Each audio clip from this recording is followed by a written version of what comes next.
Divine revelation exists in a context, and that context is the church. Pope St. John Paul II addressed divine revelation as a three-legged stool. Scripture is one leg, tradition is the other leg, yet two legs on a stool and you'll topple over. You need that third leg in order to create balance. And the third leg of the stool is the church, specifically its teaching authority or magisterium.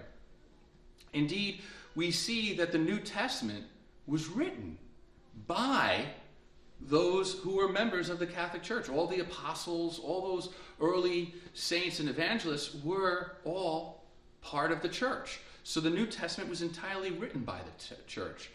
The Hebrew scriptures that we inherited as Christians from our Jewish brothers and sisters, again, were all taken into the life of the church because they were all prayed and used during the sacred liturgy. So they were appropriated into the life of the church. And so it's the church that provides the authentic interpretation to its own texts. Again, sacred tradition. Tradition isn't something that's static. It's not something that we did this once back in the year 252, and so now this is what it always is. Tradition, especially the sacraments, are something that we have inherited from the apostles and that are constantly a part of the life of the church. So our tradition is a living tradition. In fact, we can say that the faith of the Catholic Church is something that is like an organism. So just like you were conceived at that moment of fertilization, you became a zygote, you became an embryo, a fetus, then you were born and you were an infant, and then you became a child, and then a teenager, and then an adult, and then a senior. In all of these different stages of development, did you ever become something that you previously weren't? Was something inorganic grafted in? No. So it's an organic development, and so our faith is an organically developed reality. It can't, if something inorganic is introduced into that organism of the faith, then indeed it would cause corruption, in fact, infection and death. So we can never have things grafted in from outside. We can never undergo a hermeneutic of rupture, because that would be cutting it off from the earlier stages of its life. Changing meaning, changing nature, changing purpose. Those kinds of things are not appropriate.